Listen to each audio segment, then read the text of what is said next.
Welcome to Chronic Combat Conversations, a live look at our best bets, picks, and predictions for every UFC event. With your hosts, TB Scouting MMA and The Guru back again for UFC Charlotte. Jairzinho Rozenstruik taking on surging heavyweight Jaltin Almeida in just an absolute banger. I mean, I'll be surprised if this one goes very long. So we won't let this intro go very long. Co-founder and head engineer of the MMA Engine, the handsome, the legendary, the wearing crazy glasses he pulled out of nowhere, Lou Betcha. Welcome back. The cream of the crop. Yeah. ooh, Oh my God! No, wait, it's Macho Man Randy Savage. it's Macho Man. Oh my God! I apologize. I'd like to apologize first and foremost to the two of you because Well, you should always apologize to me whenever you see me.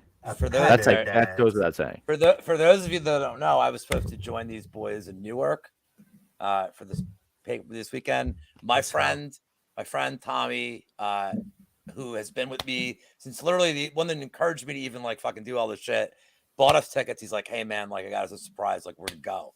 Have a great time. He had some family issues. I couldn't be like, so can I still have the tickets? Like, so this happened like day before. By the way, without him doing that, I never placed the trifecta bet I hit and smash the Kentucky Derby trifecta. But in a couple weeks when we have our week off, maybe I'll just sneak up to New York and like we can all get a drink together. I'm not that dude. I'm like an hour and a half up the road. Like I'm not that far away. So love to hang out with you boys. I am looking forward to this card. Strangely enough, I love the fact that we have fights, and even if they suck, if we can find value, and I've found some good spots, my boys. I have found some. No, not like even crazy shit.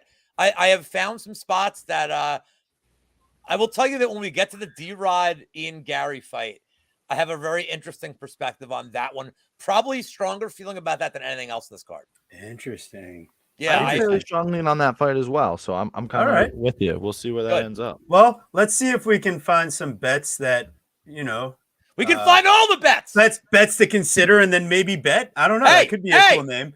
You owe me 9 cents. No. Okay. So no, fair enough. Make sure you guys catch out Lou Betcha. He'll be dropping sometime tomorrow, right? Props to consider, and then maybe. Oh yeah.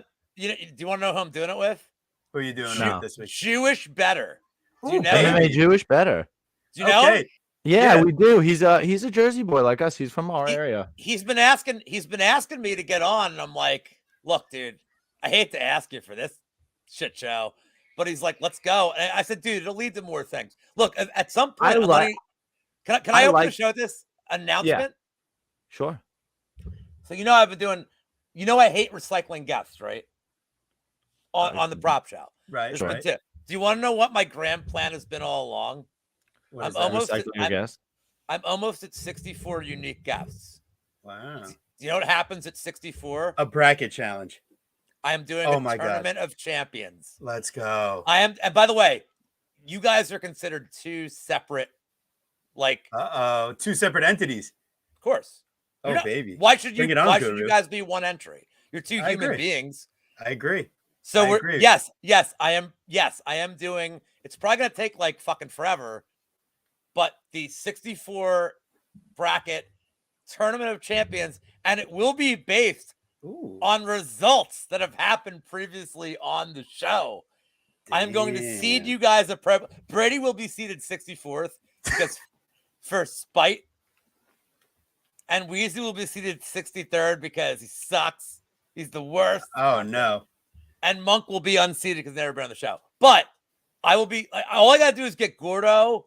I got to get Gordo on, Liam and Wiz, and that's like my 64. And then we've got a. And then no. We don't need those sharp guys in there in the pool, bro. No, we don't need those Keep them out. We don't. Are you kidding me? Are you kidding me? Are you kidding me? My boy Wiz, he doesn't know what a plus odds bet is. Oh my god. Oh god. All right. Before we get deep into the slander, it's time for Biggie Boy versus Malhadinho, the jailman.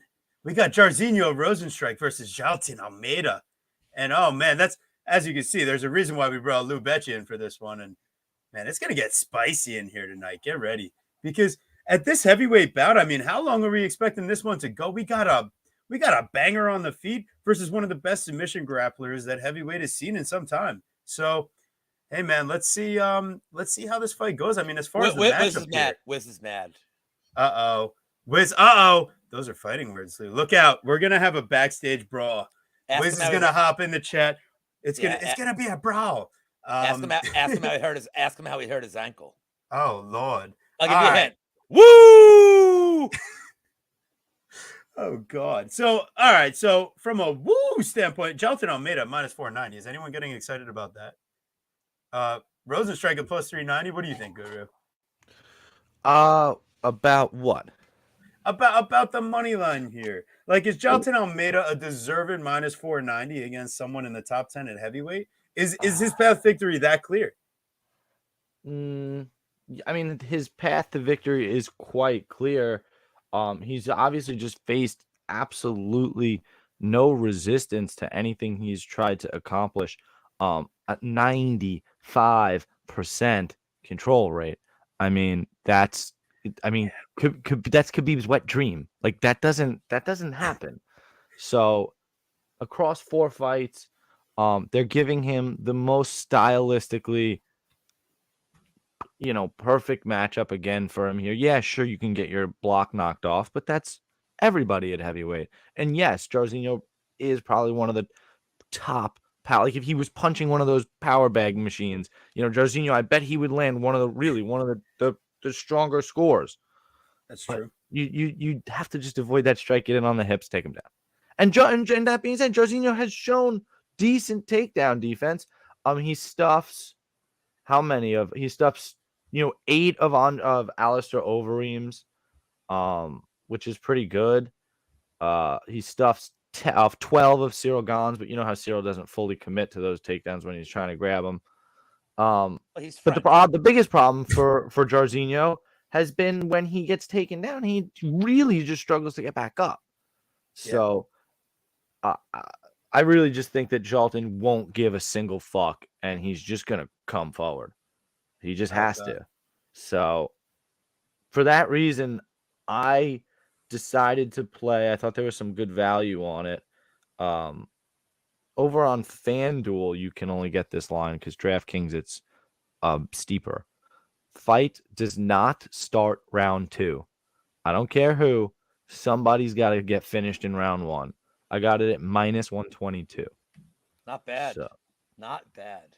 And when I'm shaving off half a round of minus 210, they're loving that under. Listen, did Jalton take Shamil Abdurakhimov to round 2 and over that over 1.5? Yes, he did. I'm not sure that Biggie Boy has as good a jiu-jitsu on the ground as Shamil. I mean, Shamil literally, while he is a kind of a waste of space in the heavyweight division, like, I mean, he can grapple the homies. Guru, can I add something to your math? No. Yes, absolutely. You said you're cutting off 2.5 minutes to get that, so the under 1.5 minus 205 on DraftKings. No. Fight to start round 3, is minus 360. That's another 155 points. Like, I'm saying is, it's crazy how much they charge for cutting off like that much time. Yeah, crazy. Absolutely. I honestly think at minus 360, that fight doesn't start round 3. I mean, I really think that's I hate that much chalk, but I really do think it's a parlayable piece throughout the card. Like, I mean, these guys somebody has to kill each other. There's no chance Jalton just lays on top of him for 20 minutes. It's not happening. Somebody has to go to sleep. I think Jairzinho, I mean, the more this fight extends out, we've seen Jairzinho dangerous late. And if he gains some confidence stuffing some submission attempts, I mean, we see Almeida, slow down considerably round 2 versus Shamil. Shamil's a real solid grappler, and that's kind of his background. So him being able to survive those submission attempts for longer makes a bit of sense. Like, how much is Jairzinho's submission defense really there when I know he's been taken down, but most of these guys, I mean, Overeem's just looking to blanket him, right? Blades, he's not looking to submit him. He's looking for the ground and pound. And God, nothing. Yeah. And he wasn't even looking for ground and pound. He actually just held and did nothing. He's a fucking waste of space too. So do you think Almeida, I think he should be more active looking for the finish. And, while I'm tempted to play the Rozenstruik money line or a knockout prop, I do think that at the end of the day, Almeida, and here we go with the at the end of the day, is this motherfucker TV always. This economy. In this economy, how can you keep on going to the end of the day? But I think Almeida should get the victory. I think up at heavyweight, I'm not as concerned about his chin. Whereas cutting down to the light heavyweight, I think, eating that shot when he goes for that stupid first front kick where he runs across, throws a front kick, shoots for a double leg. If he gets caught by a heavyweight at this stage, and even like Rozenstruik, I mean, you see, if you have real heavyweight power, you knock out Curtis Blades. It didn't happen for Rozenstruik. So I think that tells us enough to say Almeida should be safe in this fight. And Almeida, I can't end up choosing a submission or knockout here. I just lean more towards submission because Rozenstruik hasn't faced someone trying to submit him like that before. I mean, you got to play if you can do combos. I mean, you can get Almeida round 1, 2, or 3 minus 290, which is, I mean, obviously again pricey, but you're taking a minus 490, making a minus 290. Also, if you're playing Jairzinho, you said mention the money line. I mean, I respectfully, I think it's ridiculous. The only way you're playing Jairzinho at all is Jairzinho by knockout at plus 500, because he's not win. I don't think he wins it. It's not. It's not like not that it's not Thiago Santos, Johnny Walker. Like they're gonna kill each other. Somebody has to go down.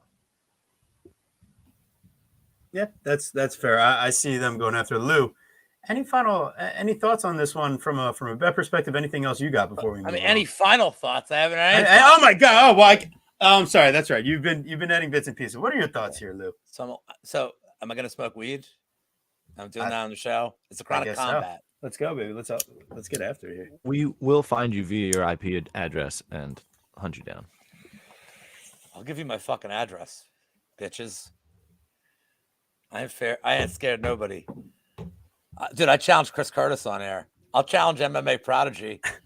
I'll beat that 15-year-old senseless. Sorry. And what's that other dude? Better Derek? Or I'll kick that. That's funny as fuck. Yeah, that shit's crazy. So look, I'm not gonna sit here and give you analysis on like Almeida should win, but there's a couple of bets that are appealing to me that have nothing to do with him. If we can agree that like Almeida gets a takedown, like Rozenstruik's probably not getting up. These are some really interesting odds on DraftKings. If you look at the first minute finish, it's like plus 650. But I don't think the first minute finish comes from Almeida ever. I think it comes from Rozenstruik.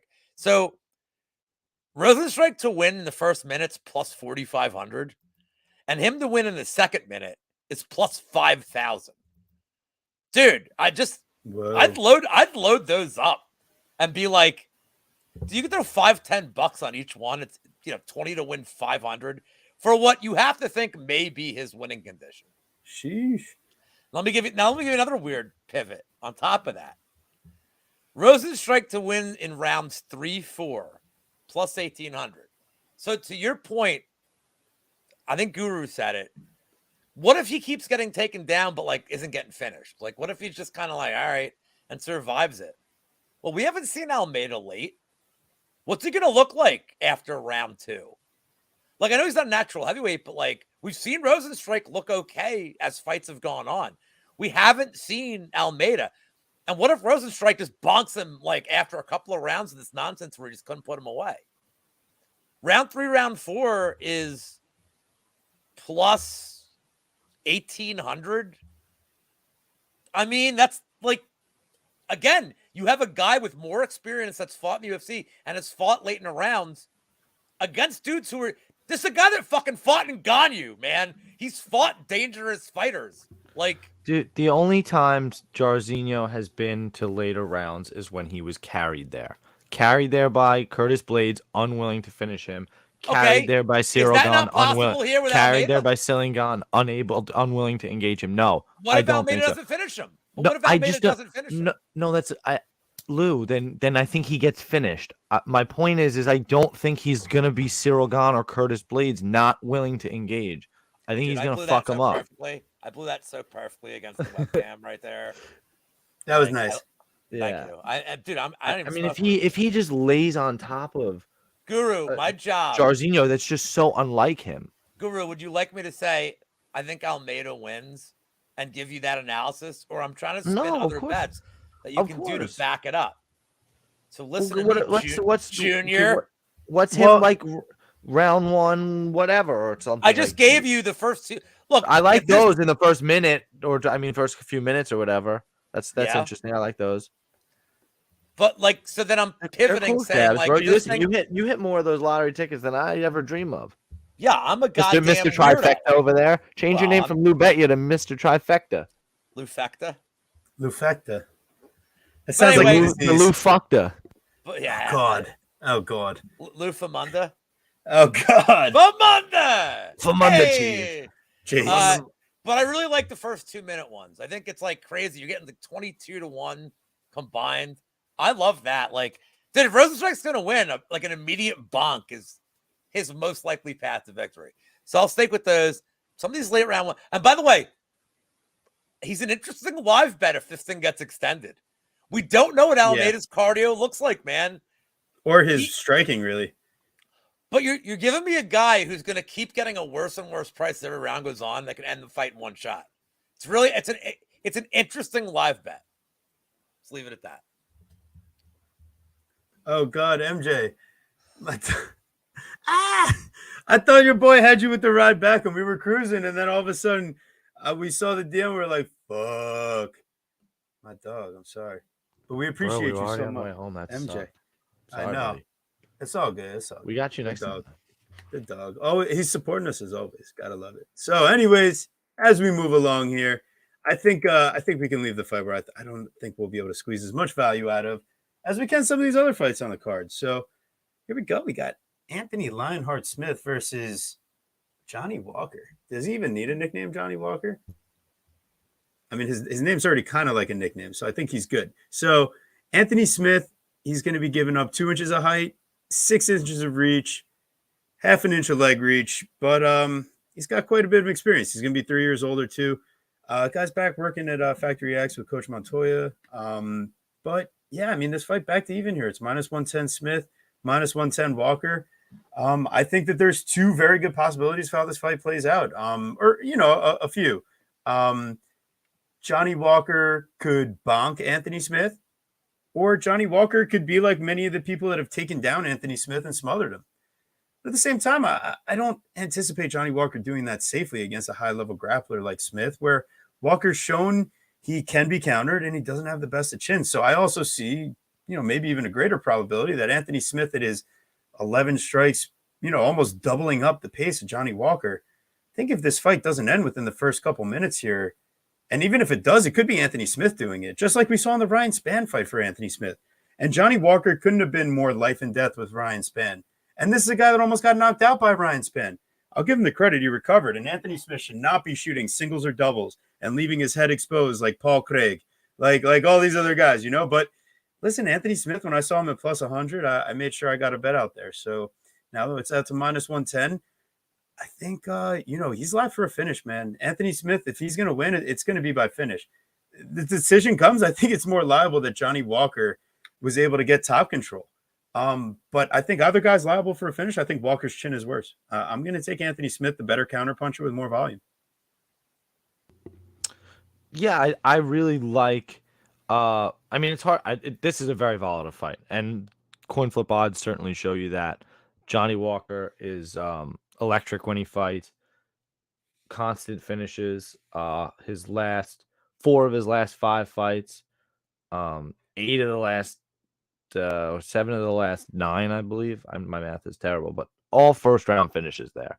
So lots of first round finishes. I could very well see this fight ending in under a round and a half as well. Anthony Smith, man, somebody that you look at his last losses, like I just not sure that I'm not sure that Johnny Walker's just going to be able to dead Anthony Smith, and that's what Johnny Walker wants to do, right? He wants to put your lights out. Anthony Smith broke his ankle versus Magomed Ankalaev in a fight that he shouldn't have been taking. His mother had just passed, and Mark Montoya not in his corner. Coach told him not to take it. Like, just a whole big thing here. Takes the time off, focuses, repurposes, retools, back with Mark Montoya. And look at his losses. Thiago Santos before he blows out his knees. John fucking Jones. Glover Teixeira on his title run. Alexander Rakic, the dark horse of the division, waiting in the wing. And again, Magomed Ankalaev, who probably beat Jan Blachowicz in that stupid fight, but didn't deserve to be champion. I'm much more happy that Jamal Hill is champion. So, yeah, man. I just think at this high level, I'm not sure that Johnny Walker is going to be able to do it. Like, I'm not sure he's going to be able to cross over that threshold. I like the pace stats from Anthony Smith. He's landing at least two more strikes per minute at distance. The accuracy is about the same. Anthony Smith, if he's determined, should be just fine. And Johnny Walker's he's not going to submit Anthony Smith here. Yes, I know he's coming off a submission of Kudalaba before the Paul Craig knockout, but Anthony Smith is very good on the ground, like you alluded to. So I followed you with that. Anthony Smith plus 100, 2 units on that. And I haven't seen plus 100 anywhere else. So I feel like we got in somewhere good. I posted it right away when I bet it. So make sure you're following us on Twitter. And make sure you're following our guest Lou Betcha on Twitter. He's always posting plays out there, and he'll have all of his special props and stuff. And where you can follow him, links in the bio. So make sure you guys check that out for Lou Betcha. And Mr. Betcha, I think it's your turn, right? What do you got cooking here? All right, I'm officially stoned, by the way, and just so you know, very clearly. And so this is it's gonna be my second biggest bet of the year. My biggest bet of the year. And I'm talking last 12 months was Bo Nickel round 1 sub. I just fucking, dude, you don't understand. Like, Bo Nickel is like, I can talk to people that don't watch MMA at the bars. And I'm like, Bo Nickel? They're like, yeah. And I'm like, I cover MMA. Like, that's what I do for a living. And I'm like, you want to know about, dude? They're like, what's Bo doing? And I'm like, dude, I tell them, like, dude, he's a fucking killer. Like, it's crazy. And you look up his tape, dude. If I talk, there's no bar I can't go to where there's not one person who's like, oh, fucking shit, dude. Like, yes. And then you can just get, dude, you meet like random people. It's like, oh, you don't watch UFC, but like, oh, Bo Nickel, like, let's go. I'm pumped. Like, it's awesome. That was my biggest bet. This is going to be my second biggest bet. The under 1.5 is, and I got it a little cheaper than this too. I deposited Bitcoin into Bet Online. I liked it so much. Like, I'm like, fuck it. I'm just going to buy Bitcoin and put it into, now it's overseas. I don't really like doing this, but they had it like, dude, they had it so early that I'm like, I literally don't understand any of that at all. I wish I could. The line seems good. I just don't get it. So look, Johnny Walker, I have a lot to say about this one. I don't have a lot to say about a lot of fights tonight, trust me. But this one in particular, I'm telling you, I'm giving you a max bet. I'll tell you why. Look, so Walker's 2 decisions. One was the overcorrection when he went to SBG Global. Like, he's still training. But that was his first fight out of it, fighting Thiago Santos. And this was an overcorrection on the like, dude, don't expend your cardio early. And he did. This was a complete absurd overcorrection. He expended no energy in 25 minutes against a guy that had no offense. It was weird, right? The other fight was the Krylov fight, which is just like, let's be honest, so weirdly inconceivable that Nikita Krylov and Walker could go to it, like, right? Like, what was fight goes? Oh, like, God, it had to be absurd. Minus 650, minus 700. It was so high. But dude, but Krylov's now shown he got another decision win since.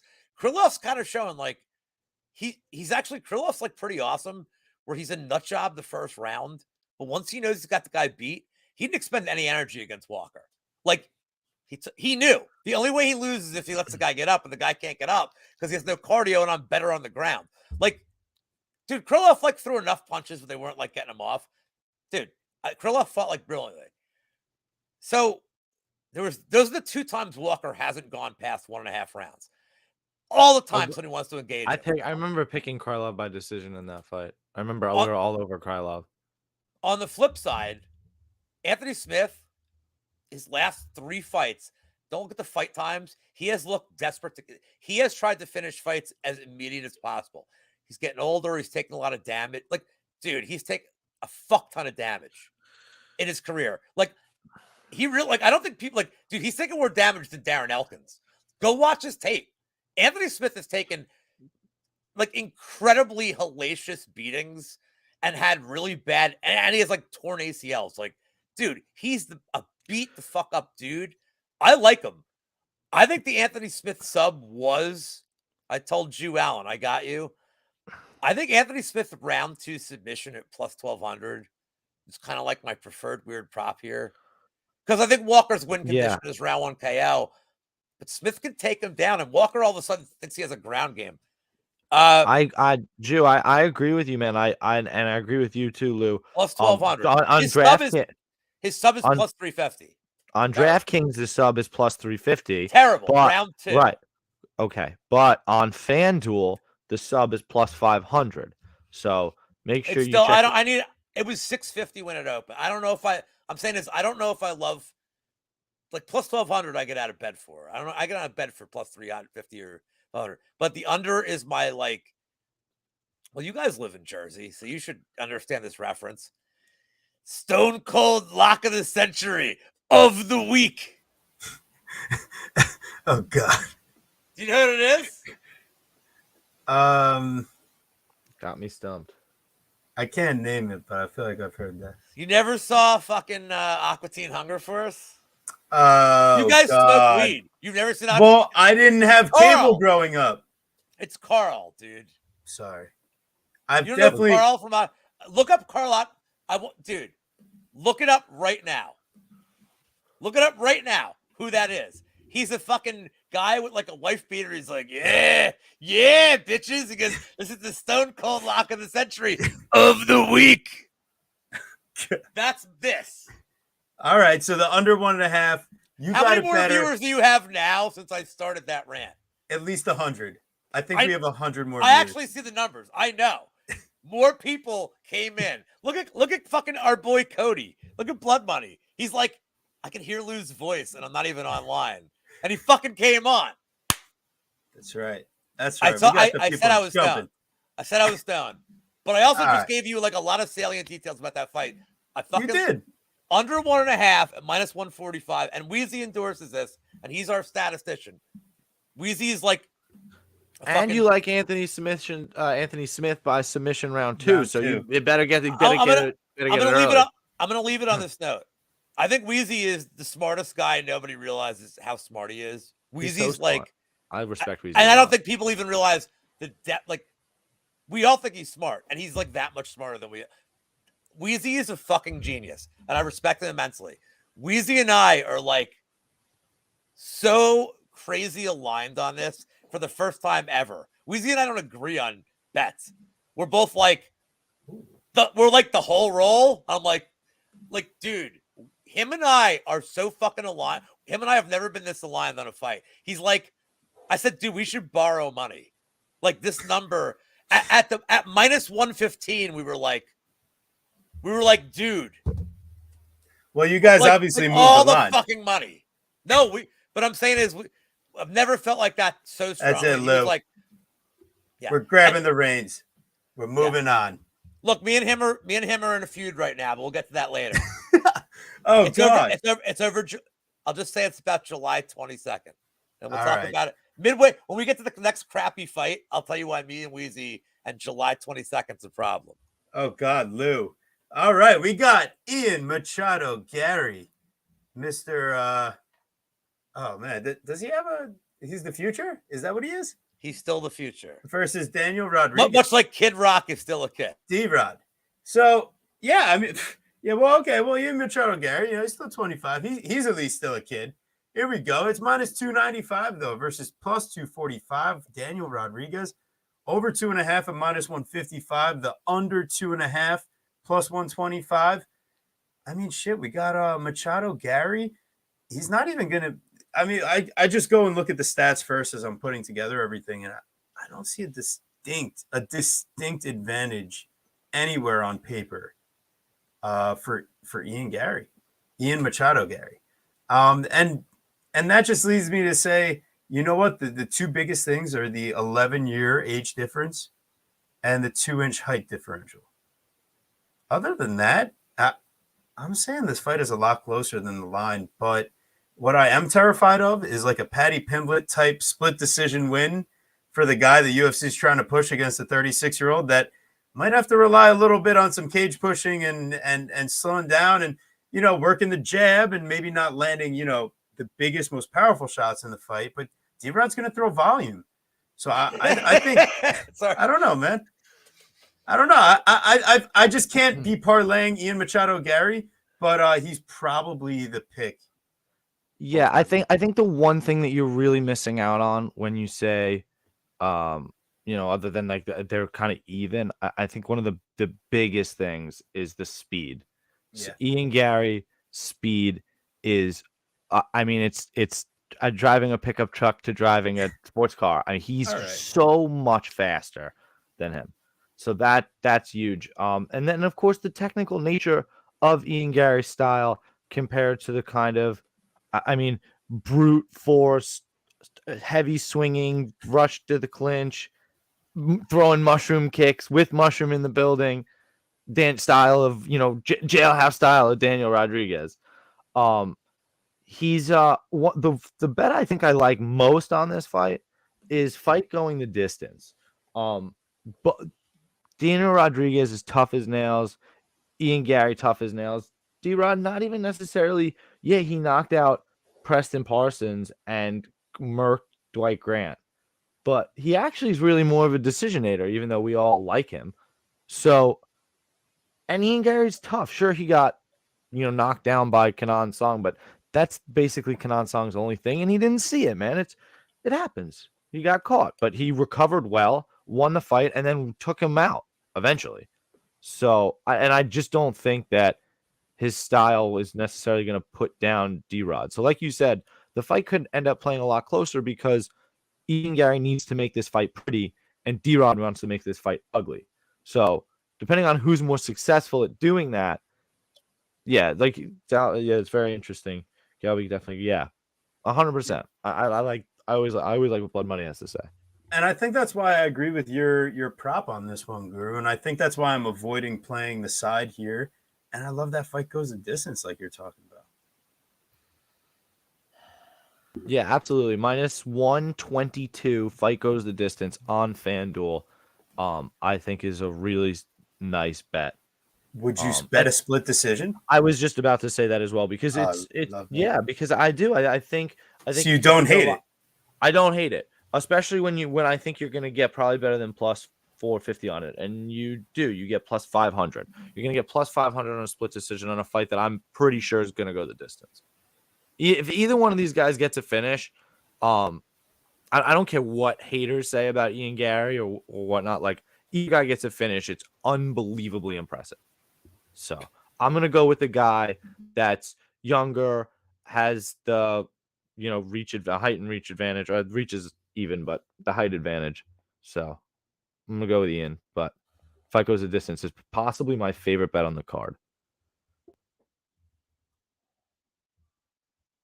That's a handoff to Lou. Lou, who wants to talk when we need to talk, but when it's time to hand it off for him, he's yet to pick up the signal. My friend. No, I couldn't hear. Stop it, dude.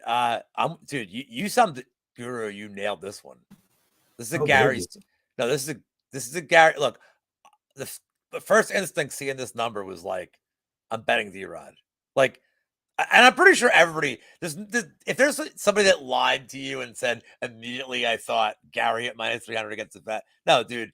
I think your initial instinct is you look at this dog and you're like, it's a great number. Then you look into it, man. Like, this age difference is serious. Gary is like, this is the narrative part, but it's the true part. Can we agree that Paddy Pimblett's like mediocre, but he's been perfectly managed in his career? This is what these Cage Warriors guys do that come over. Dude, they're perfectly managed. Like they're perfectly managed in their careers in terms of like picking opponents. Could you not agree? Like, Gary is at like, and he's had some dudes that have popped him, but like they're picking opponents for a reason. I think they picked this for a reason. Rodriguez has looked crappy his last 3 fights. Like the Magny one, I don't know. Magny's like I don't know. I just think Magny's way better than Rodriguez. I don't think he was bad. I think Magny's such an awkward, like weird style. But like the Leach fight, he looks slow as shit, dude. And I don't like, a lot of us. I had a bet on D-Rod that night. I don't think he won that fight. I thought Leach won that fight, and that was the night where they all like had to flip flop opponents last minute, but they all had the same handicap. And dude, Leach fought up like fucking 10 pounds. He's like, I don't give a shit. D-Rod didn't look good. Like, I don't know, man. When's the last guy he looked good? Preston Parsons. He was even getting hit in the Preston Parsons fight a little bit early. He was. And Gary's like, dude, we just want to hate Gary here, but like, man, he's one of these dudes. He just like, he needs to just get hit. Jordan Williams hit him. So like against his last fight against Kenan Song, as soon as he started getting hurt, he's like, all right, let's fucking go. Like, let's go, bitches. I'm like, dude, he's kind of like Irish Cerrone. He needs to like kind of take a little bit of a hits, and he's like, let's fucking go. His worst fight was the Darian Weeks one because Weeks didn't hit him. Gabe Green hit him, and then he's like, he fucked Gabe Green up. Did he hit great? A lesser man would have been dropped. I think Gary's like a lot better than we give him credit for. I think like, dude, round 3 KO is kind of interesting. Like, if Gary starts becoming a knockout guy, if he fucking KOs Rodriguez in the 3rd, we're gonna start getting crappy prices. But his round 3 KO was kind of like weirdly outrageous here. Did plus 1100. I like that thought. Down. Interesting. But Gary's a very safe parlay. Gary and like the Walker fight doesn't go the distance is like, I hate Juice Boy plays. Just parlay this too, and like you're gonna win money. All right. You're winning those bets. I like winning bets, so as well, sir. All right, well, fuck it. Here we go. It's time for the blackjack. 60% of the time it works every time. You're good, my brother. And then we got. Oh wait, no shit. Is this the blackjack versus Ihor Poteria. He's got a new nickname here. I just want to make sure that we get it right. Fight moved around a little bit. Where the fuck did it go in the document? What was his nickname, Guru? Oh, the duelist, right? Ihor the duelist Poteria. I was wondering what you meant Black Jag was about. I was like, what the fuck are you talking about? That's his fucking nickname. Yeah, that's Carlos Olberg's nickname. Like, makes me think about, what is it, Black Panther and Anchorman or whatever. What's the Sex Panther? Black Jag, Sex Panther. I don't know. Makes me think 60% of the time it works every time. So Carlos Olberg, he's minus 410, and Poteria is plus 330. The fact that you could get the under 1.5 at minus 135 instead, if you're expecting violence in this fight, I kind of think, though, Olberg likes to play on the back foot, and Poteria kind of likes to play on the back foot too. Someone's going to need to lead the dance here. I think ultimately it's going to be Olberg that lands a big shot at some point. I hate committing to an under, and but these guys are coming out for violence, right? Am I just scared because the line's minus 410 and Olberg's he should land the leg kicks and he should just have the better power in this matchup? Because you go and you see Shogun outlands Ihor from distance until the day's over. Nikolai Negumereanu actually hurts Ihor first and then initiates the grappling. So I guess Olberg should just be the better fighter here. So he should be the better fighter and the quicker fighter. But like why would you be sketched? Well, minus 410 is sketchy enough. And, you remember that Kennedy and Zetriku fight where he just was winning and doing his thing and gasses out and gets clobbered. And, I just don't really does Ihor actually have clobberability? Like he beat it, he killed Shogun. Like, who cares? Like that was obviously we're going to even forget about that. Like, it was horrible. That was horrible to watch. Like, he just beat the piss out of that poor old man. He just loves getting knocked out. Geez, how about another violent spot? Another under 1.5? But Yeah, that's what I was thinking, and I guess I'm not too afraid that they'll stay far because Ihor should like he was so dumb when he first like saw Shogun like slip or go down at first. He just runs and like shoulder charges him. He doesn't even follow up with like a takedown attempt or like any punches. He legitimately just like charges into him like an idiot. So I guess it's it's definitely Ulberg the pick, and the under 1.5 and -135 you could get more value and it kind of covers both sides. I like Olberg here. I think I might even put him in one of these crazy parlays I have cooking. Ooh. Do I have a Olberg by knockout prop? I do. Olberg by knockout, yeah, it's -175. That's insane. Olberg by round 1 knockout is +180. Olberg by round 2 knockout is +360. I think both of those are interesting. I guess we got Muscle Man Randy Savage here. Olberg round 1-2 -145. Nah, I don't love that. What do you got, Randy? I've got Oldberg round 1 KO here. He's the cream of the crop. And put the other thing back on. I don't want everybody coming out. No, there we go. I need my camera. Oh shit, there's the shirt. Oh, I got too late. Too late! Miss Elizabeth came and gave me the shirt for the Macho Man imitation. Yeah. Olberg under 1.5. It's gonna be -120. That's the prime macho bet for this fight. Dig it.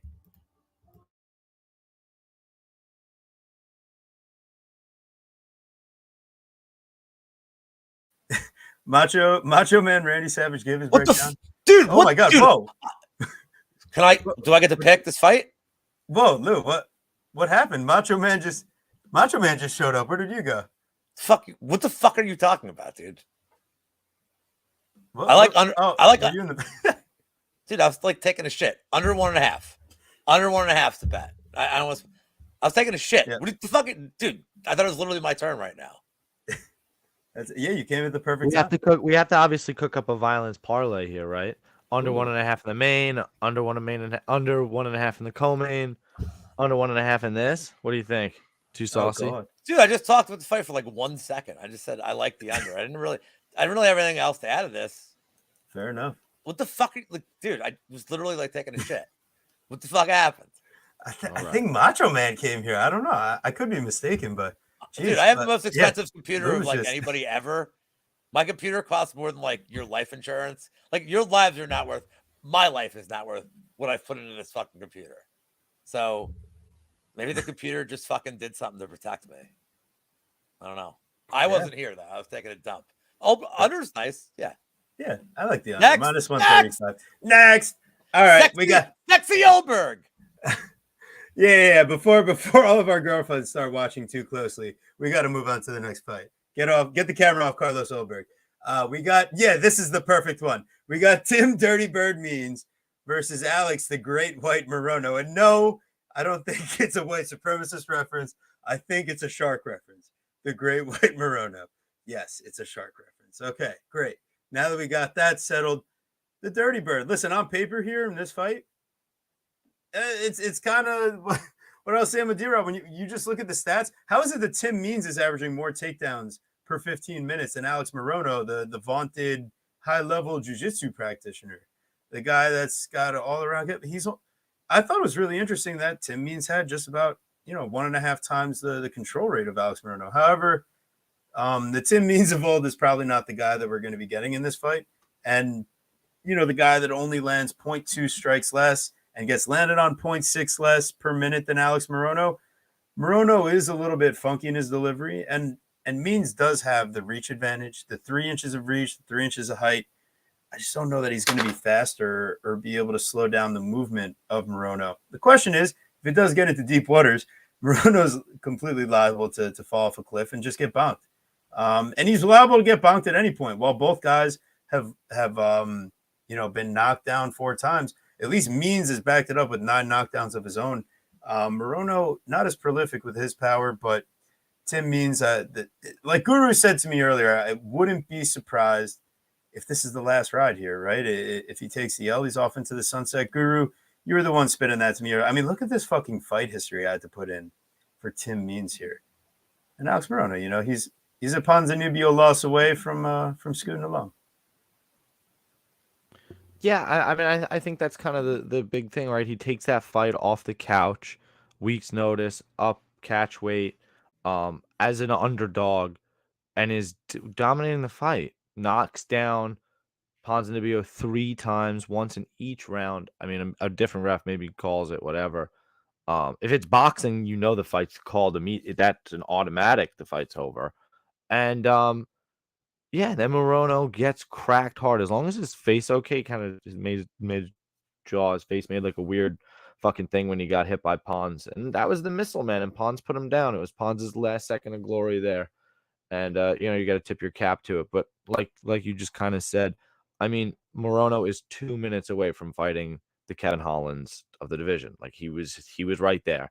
And I think the UFC recognizes that, and that's why I think they give him to Means here. Like, this is he shouldn't lose this fight. Sure, Tim Means is 3 inches taller, has a 3-inch reach advantage, but it's not. Tim Means is not exactly the most physically imposing individual. You know, that's not how he what does he want to do? He wants to throw volume at you at distance and knock you out. But when is his last knockout? Like, and you're not submitting Alex Morono on the ground because he's a good jiu-jitsu player. So I just think that Morono, who was the minute winner just last fight versus Santiago Ponzinibbio, will be the minute winner here. And you know, I'm not necessarily sure that he's exactly liable to get bonked in this spot. So that's why I do feel comfortable with it. And I believe that's why he'll be the second leg of that little juicy parlay with Carlos Ulberg waiting on a third leg, and we'll get to plus money. Ooh, juicy. But yeah. And this might be one of those first fights that goes the distance. The distance. Because, you know, we were calling for some violence before. So, Mr. Lou, what do you think? So, I love Tim Means, man. Just in general, you know, I'm older. Like, I've seen some of these dudes that have fought through UFC for, like, since it was, like, a weird... Like, I'm not as expert as a lot of you guys. I'm not saying like that. But I remember, like, when it first started, it was like, dude, there were some fucking bumpkins and, like, hillbillies. So, like, I kind of love when, like, the hillbilly, like, Roy Nelson. Who doesn't fucking love Roy Nelson, right? Like, how do you not root for him? Like, you root for dudes like that, like Farm Boy tough. So there's 2 the UFC I've ever had, and I'm like, oh, they're great. One is Tim Means, Dirty Bird. Like, this is as, like, off the farm as you can get for a fucking fighter. And he's really good. Dude, his only knock now is he's older. Dude, he's a crafty vet, man. Like, dude's not a scrub. Mike Shitpile is, like, the ultimate. You know, remember Mike Shitpile? Oh, that God. Dude. Like I wish Jason, what was Hick Diaz's name? Jason Knight or Jason, you know what I'm talking about? He beat, like, Bruce Leroy. I can't think of his fucking name. Might have been Jason Knight, though. He was in bare knuckle boxing for a little bit. I don't know why I can't think of it, but the guy that was Hick Diaz, he was like another Arkansas boy. I root for those dudes, man. That's fun for the sport. So give me Tim Means. Okay. I like Means. Let Means get a vet lesson. Like, let him win by decision and retire. He had a great career. He's not a Hall of Famer. He's the Hall of, like, this guy. Don't tell me you don't like Tim Means, man. No, I do like Tim Means. I just seen him in his last few here. You know, Max Griffin getting extended control. I'm saying not rooting having for some him. fun. I'm Yeah. If you have to root for somebody in this fight, I root for my wallet. Okay, I'm rooting for Means here, and I'm not betting it. I'm just like, I just want to see him, dude. I don't need to bet. I'm invested. Like, I got an investment in this. It's like I don't need to bet like Cody Brundage fights. Like, dude, I'm invested in the fucking fight. Oh, Lord. Oh, stop. No, Dude, I know. It was unfortunate. We watched. You know why we watch the sport? Because we love it. That's These fighters like Charles Johnson who are like, "You guys only fucking care when we bet." It's like, hey, man, no, there's fights. I'm like, dude, I just that's true because there is some times where it's tough for me to make a bet because it goes against, you know, someone I enjoy, Jessica Andrade, when, you know, Guru's pushing me for Yan Xiaonan and all that stuff. So I do have to admit I have to be better in kind of Guru's if a I if genius. well, Jan, of course. Jan season. I know exactly that's what I'm saying. So I have to be better if I'm trying to win as many units as possible with the Guru on my bet MMA here. It's like, it probably is Alex Morono here, even as much as I would. I'm just gonna root. Means to win. I'm just gonna root for Means and not bet it. So I'm just picking Means. I can't. Right, and by the way, he's got a lot of ways to win this fight at 2-1 dog almost. He's got a lot of ways to win this fight. Yeah, I just can't bet him. Good. So, hey, hope you guys like and subscribe. I hope you're not a bunch of bitches like Lou. Just kidding. Whoa! Whoa! You didn't expect that. You didn't expect it, did you? All right, here we go. We're moving along, baby. We got the Randy Marsh fight of the week here. We got Matt Brown versus Court McGee. I didn't hear no fucking bell on either of these guys' careers because we're getting the backyard brawl together, baby, in the UFC octagon. One of my favorites.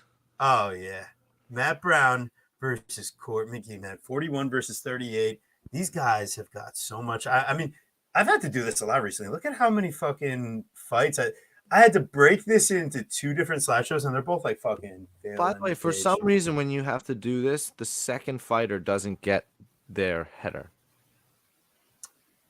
Court McGee up top, Matt Brown up top.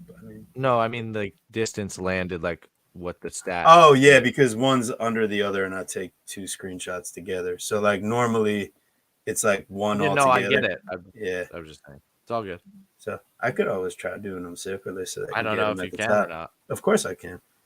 I just have have to remember. So hey, anyways, ultimately, hey, Matt Brown. I really don't think he's the worst fighter at this point. Court McGee is going to be relying on some takedowns here, relying on a little bit of striking volume. I mean, he lands over 100 strikes against Sean Brady. He lands 84 against Condit. It's just against a couple of these guys where like wrestling would have made sense against Carlos Condit, and he doesn't try it at all. And he's like, oh wait, I forgot, and he does it agast Claudio Silva and Ramiz Brahimaj.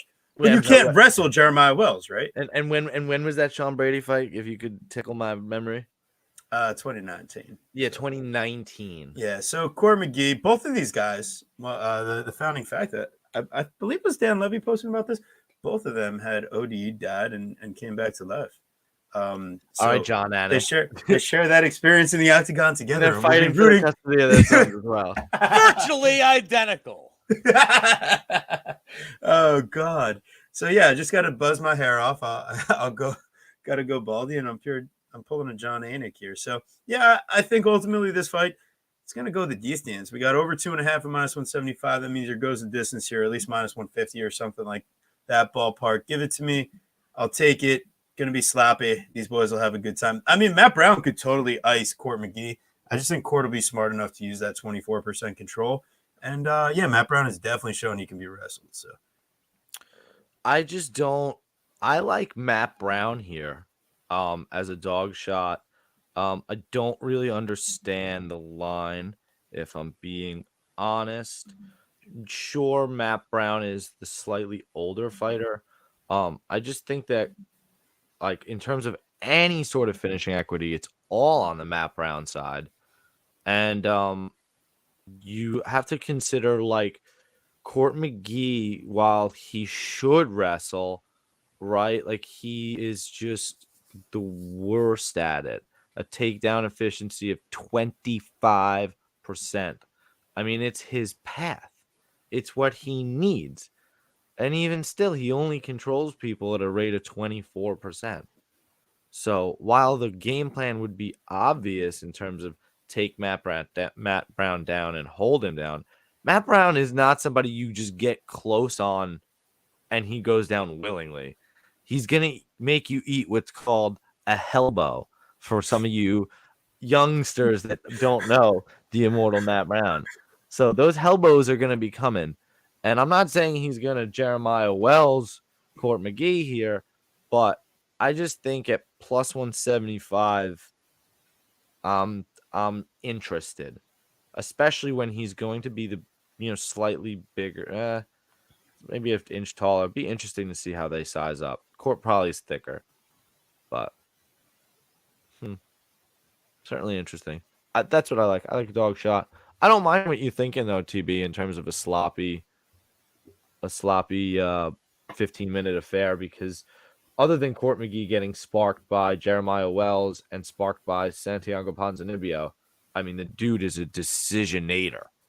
So, 42% career finishing rate. Like, that's not a lot.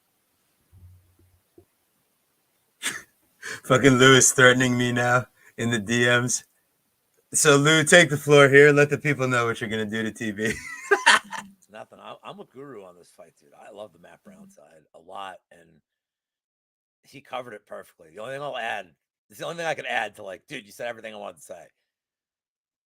I'm grading this number as this is going to be 15 minutes on the feet.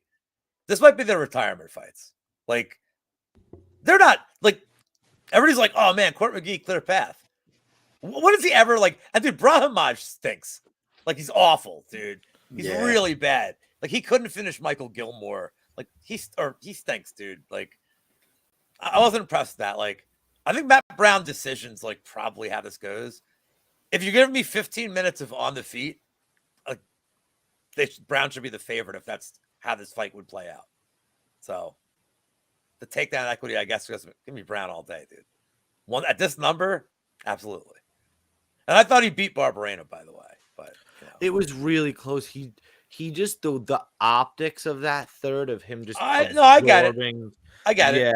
Yeah. Because I agreed with you. I was just rewatching it. I'm like, I guess I really need to be honest. Like, I thought he should have gotten the nod, especially being the hometown. Like, especially with a split, I just thought it was cheesy. I didn't enjoy it, but that's what I'm saying. Like, okay, so he loses a really close fight to Brian Barberena. Brian Barberena, I think, would kick the shit out of Court McGee.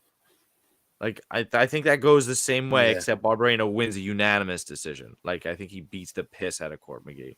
Barberena does tip over like a cow and flop. Right, like but he also gets back up, though, as you saw versus fair. Matt Brown, because Matt Brown kept taking him down. That's right. That's like the other thing. Like, Matt Brown is almost just as willing to shoot a takedown. Actually, according to the stats, he's more willing to shoot a takedown. No. Well, he lands them more efficiently. Sorry.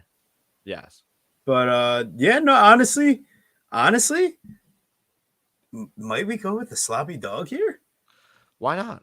What does he do? Do it. I thought the fight would be closer to pick him. You're right. And I just didn't understand. Like, I'm one of the people, like, I love wrestling as the base. Like, I think wrestling beats, like, when you can mix it in properly, I think it's the best one to have. That's why I picked Henry Cejudo. Obviously, shouts out to Aljamain Sterling, who did a good job of neutralizing that and implementing his own wrestling. But, yeah, Court McGee, I understand the wrestling angle. I just don't know that he's going to be able to actually implement it or do it successfully. And I think he takes more damage when he does it. And I don't even know that he's going to have much. He's not going to be doing damage with top control. He's going to be holding on for dear life. So, fuck minus 205 on Court McGee. All right. Hell yeah. So, here we go. We're bringing it on to the slop fest that we already broke down in a previous time. And you're gonna say that a few times tonight. Honestly. Yeah, quite frankly, I'm gonna hit the gas on this fight. Carl Williams minus 410, Chase Sherman plus 330, over 2.5 plus 105, under 2.5 minus 135. I think this is a setup spot for Carl to find his first UFC finish. I think Dresky's got significantly better will, cardio, and want to be in the UFC and stay in a fight than Chase Sherman. I think Chase, at the second time or third time he gets taken down, he's going to be giving up his neck or giving up, like ground and pound, anything like that. So, man, I think Carl Williams, and I think it's Carl Williams inside the distance here. What do you think, Guru? Carl Williams rounds out the third leg of my parlay with Alex Morono and Carlos Ulberg, maybe a unit or two, something a little sketchy. I just think, like you said, I think Carl Williams is listen, is his striking leave something to be desired? Yeah. Should he probably figure out his poundage and go to light heavyweight? Yeah. But I just think that the athletes at light heavyweight are so much more athletic, and when you're at heavyweight and you can implement wrestling and be athletic, you have such an advantage over so many other heavyweights. Like I almost think Carl Williams versus Jailton Almeida is almost an interesting matchup just because of his ability to wrestle. Yeah, He that is probably interesting. he probably gets subbed, but like it's at least an interesting matchup, especially if you can ice out somebody like Chase Sherman here. Chase Sherman is a supposedly power boxer who hasn't had took 3 rounds to finish Jared Vandera, took 2 rounds to finish my boy Ike the Spike. Like otherwise, he was on the sauce.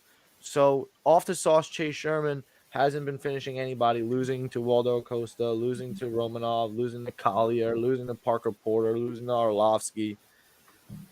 That's just since his return back. So he's going to take an L here.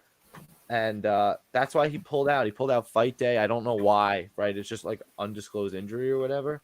But yeah, he literally pulled out on fight day because he was supposed to fight. Who the fuck was he supposed to fight? He was supposed to fight Chris. They gave him a decent matchup and a fun matchup. Chris Barnett. Yeah. And they're like, here, why don't you take Carl Williams instead and take this L? And he's like, no, I don't want to take this L. And then they rebooked it. So now they're like, well, you're going to take this L. You're going to take this L and you're going to like it. You finessed us. You finessed us for a contract when you fought. Who was it? Was it Waldo Acosta? Ike the Spike? No, because that contract would be over by now. I thought he finessed it soon. No, they brought him back because they needed a heavyweight on short notice to lose. Yes, versus Romanov. Yeah. He took his round 1 beating versus Romanov to get the contract. So I think this is 1, 2, 3. Yeah, this would be the last fight on his contract. So that's probably why he's taking the time. Yeah, he's getting smashed by Carl Williams, and he will be on roster watch on Tuesday. Mark my words. Bam. All right, Guru calling a shot there. Lou had to step out for a sec. All right, as long as he's okay. Yeah, no, he's good. He sent something in the private chat, so all good. Yeah, I hope you guys are smashing the like out there. Thank you, Mushroom. We appreciate you, my brother. Great meeting up with all the homies. I like that run. I like that run round 1 or 2. What is it compared to the finish though? So finish was -115. And then round 1 or 2 for Carl. Let's see. To win fight, winner in group of rounds. Sorry, this shit's. So how about them fucking Knicks right now, by the way? Surviving. Yeah, surviving. Well, it was a must-win game, so you figure they'll lose in Miami. But Carl Williams round 1 or 2 is plus 100. So for the plus money, I don't need the third round against Chase Sherman if you're going to take him down. So let's do it. Yeah, Carl round 1 or 2 plus 100. Bam! I gotta get some money out on that shit. Fuck. Well, not for nothing. Why wouldn't we just? Oh wait, is that the wrong line? Yeah, you switched it on me. Yeah. Okay, never mind. All right, cool. So our next fight here, we got Cody Stamann versus Douglas Silva de Andrade. The guys who took turns losing to Said Nurmagomedov on his way up. They come and meet in this matchup all the marbles. So Cody Stamann -150, Douglas Silva de Andrade plus 130. The over 2.5 at -205, under 2.5 at plus 165. I think they kind of have this fight lined in the right direction here, but I think there could be some value still on Cody Stamann potentially. He will shoot for the takedowns. That line is -145 now. Oh yeah, move back. Interesting. I think I think the Stamann mostly he's able to do well with his movement, and when he's able to engage in his wrestling and kind of impose a bit of his will. The only place where I do kind of worry about that against Silva de Andrade is that this is a guy that's fought up at 145, who's going to have a 4-inch reach advantage, who's going to have a power striking advantage. So I can't take myself to play Cody Stamann at all. But as the 4-year younger fighter with, I think, still a bit more of a future at 135 and not making – I mean, Cody Stamann makes actually a huge fucking weight cut too. So can't even really say without making who he just fought, right? Luan Lacerda? Luan Lacerda, yeah. 73-inch reach advantage. So he's no stranger to having a large reach or fighting somebody with a large reach. That's true. He uses his movement well. But the tough part is I think that Lacerda was kind of slow in plotting, where I think the Andrade is a bit faster, and it's Lacerda, also I not Eddie Wyland, Yeah, I don't know. Lacerda was pretty fast. I actually was very impressed with Lacerda, especially upon the Mhm. rewatch. And then Douglas Silva de Andrade is at 37 years old. You're just kind of looking for him to be as good as he was. You know, you're gonna start obviously he's a fucking physical phenom, but you're gonna start expecting to see fall off progressively here. And a guy that basically lands as much as he absorbs at a 37% accuracy. I mean, Cody Stamen should be able to inflict more damage. And yeah, I do like Cody Stamen here. I'm not sure why the line would be sliding the other way, if I'm just being honest.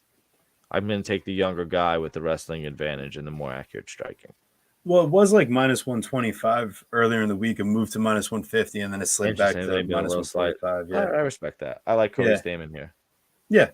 The pick is Stamen. I'm not sure if I'll get there on a bet officially, just because I think Andrade will stay live the whole fight. He's won 3 decisions in the UFC, so I don't think it's like he's just going to death gas if it gets How there. about a split decision prop then, if you're really that interested?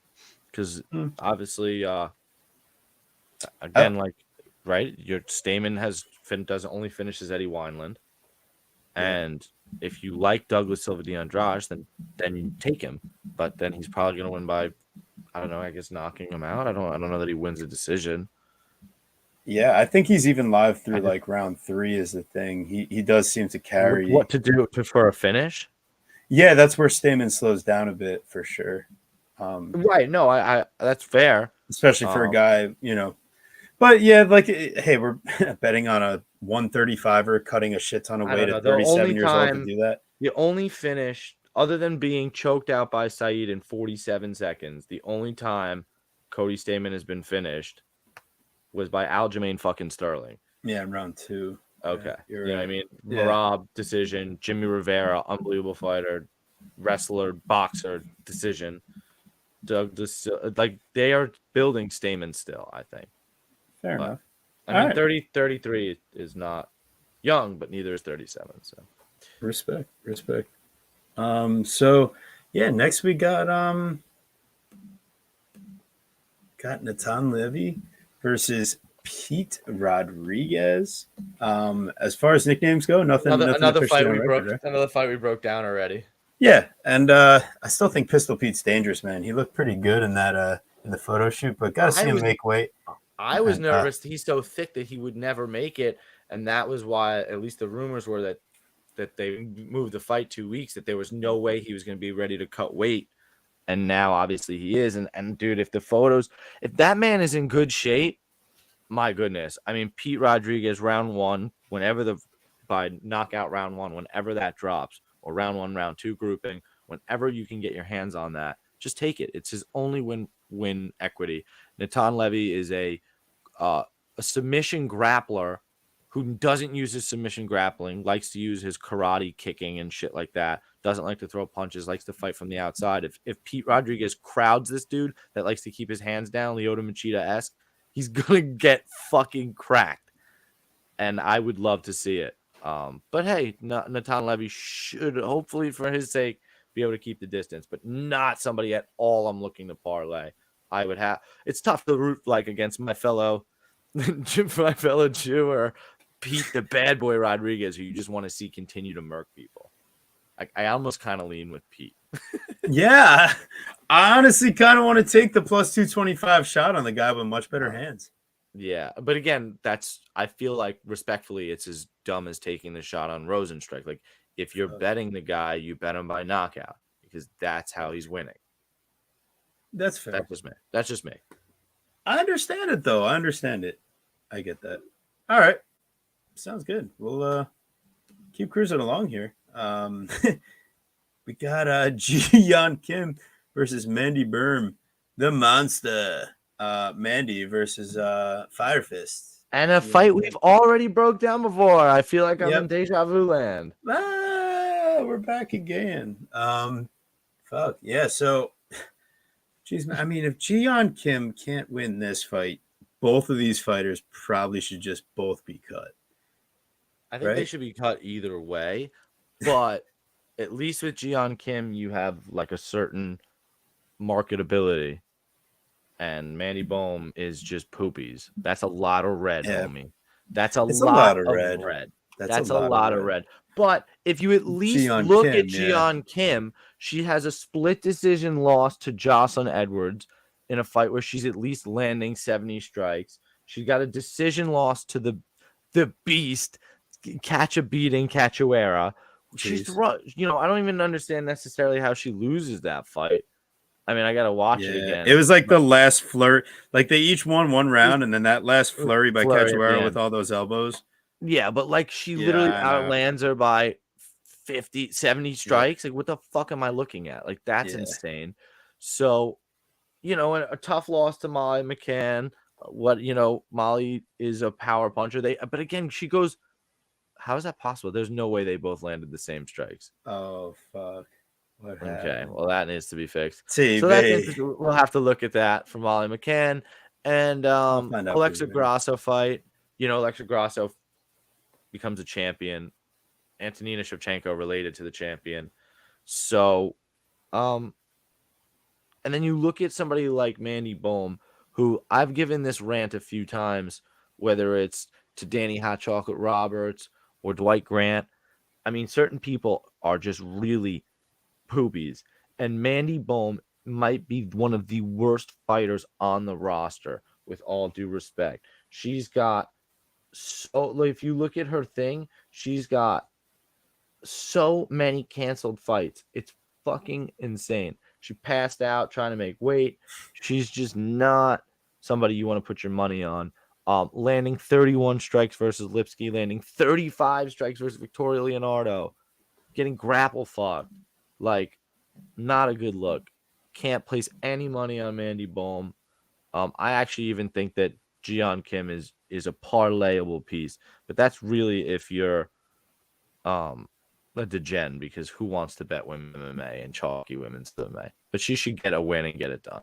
This fight was supposed to be on the card that was supposed to be in South Korea. Right. Yeah. This is one of those ones they throw on because they got the deal with the ESPN. Yeah, Jian Kim probably wins, and you might be able to talk me into something with your poopies rants. All right, cool. So Brian Battle plus 120. Gabe gifted green, right? Boo 76ers. Let's go Knicks. And Brian Pooh Bear Battle. Pooh Bear. Brian Pooh Bear talking about poopies. Someone say to Jen, oh yeah, mushrooms listening. Let's go. Yeah, so here we go. I think Gabe Green here, he's shown much better ability to show an overall game plan and volume and damage and cardio on a consistent basis. And he's been hurt. He's been wrestled. There's definitely been times that that's happened. I just think Brian Battle and the entire kind of tough pool of contestants has shown that once they start fighting outside the fellow pool of contestants, it starts getting a little bit ugly. Urbina fights Brian Battle in his first fight. Okay. And Tresean Gore. Okay. And then it's Takashi Sato. Like, Takashi Sato's probably a tough level of fighter at this point. But then you fight Renat Fakhretdinov and talk about just absolutely unrelenting levels of control, dominance. And I think Fakhretdinov is a solid prospect, but I mean, you see, even against Tresean Gore, he has a free first round to tee off on Tresean. And then, I mean, this guy ends the fight with his eye fully closed. I mean, he eats a lot of damage. Someone that's relying a bit on their karate style run around, but he gets into some pocket battles. He gets into some wrestling exchanges where he takes some damage. And I don't trust, I think a guy like Gabe Green that comes off fighting Ian Gary to face a guy like Brian Battle, like you talked about before, the speed differential. Going a step down from Gary's speed to facing a guy like Battle, I think Gabe Green is going to be able to land at will. He landed 125 strikes against Daniel Rodriguez. He lands 90 strikes against Ian Gary. Landing 105 strikes against Tresean Gore, who spent the entirety of 5 minutes of the first round just being a stationary punching bag.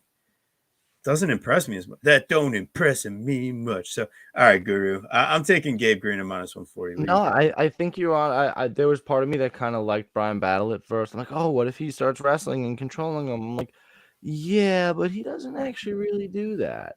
Mhm. And he's just Gabe Green has shown that he's willing to continue to walk forward, scramble, get up if he needs to. And Brian Battle's shown himself to just kind of eat a lot of damage throughout his fights.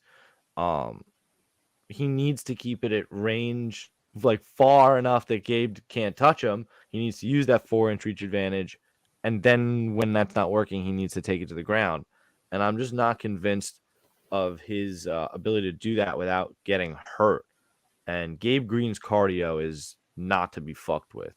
So Brian Battle, this is worth noting though. Brian Battle from, I believe, Charlotte area, certainly lives and trains in North Carolina. So this, he should have a lot of people there, a lot of pressure, hometown. Mm-hmm. Good. I mean, that could be either good or bad for him. Obviously, tough champion, can perform under pressure to some degree. Certainly interested to see it. I like Gabe Green to get it done. My bet I like the most on this fight, though, is the fight to go the distance, which is not listed yet, but hopefully we can get that around like a -130, -140 range. Yep. And I would be very happy with that because I just don't think either of these guys finds a finish. And if anybody does, I think it's on the Gabe Green side. Knocking out Takashi Sato in 40 seconds is not. I mean, that's awesome. That's what you need to do. You can't fucking Gunnar Nelson that shit. Fair enough. Say no more, Guru. So here we go. We are on to the curtain jerker. Listen, I'll let you take this one, man. This is all you all week. I don't even have anything to add, so you get after it. All right, so we got Jessica Rose Clark versus Tainara Lisboa. There's only one thing I gotta say, people. This is Lesbos. Great episode. That shit was good. Xerxes, scissor me, Xerxes. Oh God! All right, so before this gets completely off the rails, listen. I think going back and looking at the tape on Lisboa's solo. I mean, first of all, you can't find her loss to the 2-1 prospect that is now 6-1 on, holds multiple belts. You can't find that jungle fights. But if you go back and you find some other fights of Tainara Lisboa, what you do see is someone with a nice low stance with defensive movement that uses 1-2s, that uses combinations, that uses step-in knees, that uses underhooks to defend grappling. I think the Norma Dumont thing had to do with a complete lack of any knowledge of jiu-jitsu at that stage, and also being her first MMA fight. And that was a long time. What, 2016 we're talking about? The fight against Norma Dumont? I just think with that, though, the grappling is a huge problem. If you watch that Valentina Shevchenko Muay Thai fight, they're decent-ish exchanges on the feet with like the 17-year-old Valentina Shevchenko, but Valentina is just absolutely ragdolling her. Body lock takedown after body lock takedown after body lock takedown. I mean, it's just over and over again. So right. Hopefully she addressed that issue, because when I'm watching tape on Jessica Rose Clark, she's somebody that within a minute, I mean, really within 30 seconds of each of her last 4 or 5 fights, she's grabbing a hold of you and either pushing you against a cage or taking you down. So unless she specifically drilled that, I'm quite nervous about this. So I did the deep dive, Guru. Don't worry. I was going all through the Insta. I was looking all through everything I needed to know. Was it seriously addressed or not? So she didn't just go and get her white belt. She didn't just go and get her blue belt. Over the past 7 years, she worked very hard to get all the way up to her purple belt in that time. That's jiu-jitsu. It's jiu-jitsu, exactly. Okay, but that has nothing to do with wrestling. Also, you see her on her Instagram videos drilling, digging for underhooks, and defending takedowns against the fence. And she's posting this specifically. And I sent this to you. So I see someone that's taking the grappling defense, the wrestling defense seriously, and someone that's also implementing the offensive side of things in her most recent fights. She's willing to cage push. She's willing to get throws. She's willing to take fights to the ground. And Jessica Rose Clark is not a special grappler at all. I know that she's been training and trying to address these issues. She's also someone that had to move up in weight from 125 to 135 due to weight cut issues. And I have Lisboa, who's fought all of her fights besides her A last long two time ago. at 145. Lisboa went to 139 in her second to last fight and 135 in her last fight. So I know she can make the weight. And then I see her training hard. I see her, in the gym doing all this stuff. So I feel confident enough to say when I saw Lisboa at plus 110, I had to go and lay a couple units on it, same way I did with Anthony Smith at plus 100. It's now what? We're at even money. We're getting, I think on DraftKings it's plus 100, FanDuel is minus 110. Depending on where you look, Oh, now it's -1. Actually, what the fuck? The line has flipped on DraftKings, sir. -115 Lisboa, -105 Jessica Rose Clark. That's very interesting. Hey, listen, I got a unit and a half on Lisboa because I'm trusting you, but I'm certainly a little sketched in. Just a little sketched. But hey, plus money and money moving in the right direction. We like to see it. Women's MMA size advantage. What I'm perceiving to potentially be advantage in the striking and the size, that's enough to win you the majority of women's MMA fights. And I think she's addressed enough of the grappling holes to be able to hold up in this fight against someone that's not like the people that Jessica Rose Clark is wrestling are Sarah Alpar, Jocelyn Edwards, Paige Van Zandt, and Beck Rawlings. All right, but you just want to start naming names and discrediting people, do your thing. Like, you watch Jocelyn Edwards give Lucy Pulldover a run for her money. Jocelyn Edwards is huge, long, thick. Like, she moved to Team Figueiredo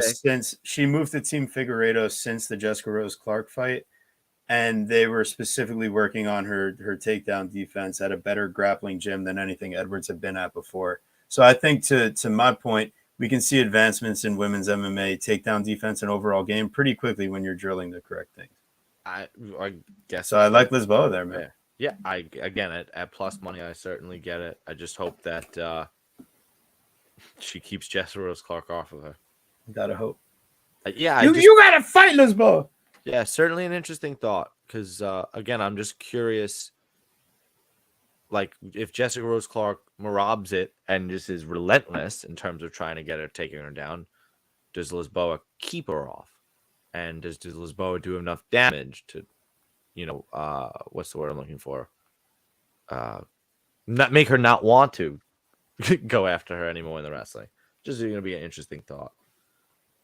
I think Rose Clark's tough, but hey, I'm in. It's an interesting fight to say the least. Charlotte, man, the tickets are like 75 beans. Tell me I've been looking like, if I could just get a flight for like $150, bro, I would go. No problem. Just fucking road trip that shit. 9 hours to Charlotte? Yeah. It honestly would be more expensive to fucking drive, but that's a whole other story. That's crazy. Anyway, all right, anyways. I hope Lou's all right. Lou, thanks for joining us. Yeah. Hey guys, listen, thank you for listening. Thanks for joining us. UFC on ABC 4. Get those fights early. 11:30 in the morning Eastern Standard Time. I'll be we'll be mimosaing it up. Little breakfast sandwiches, something like that. Listen, we'll be back next week with I believe a UFC Vegas card, right? Yeah, it's the Hebosh and I'm sorry, Hill and Dern. Hill and Dern. Yeah, unbelievable card next week. So make sure you don't miss it. No, listen, it's always enough. Listen, I love some live fights, and there's some good matchups on there. We always find a way to make money. Listen, this card, I honestly think may have more betting spots than the last one, and we cashed a bunch of good dog tickets last week. So make sure y'all tune in. Let's hope we get it all together. Hope Lou's all right, and appreciate all you guys in the chat. Yeah, check out Mushroom, man, the dog. All right, guys, be good. Take care. See you next week.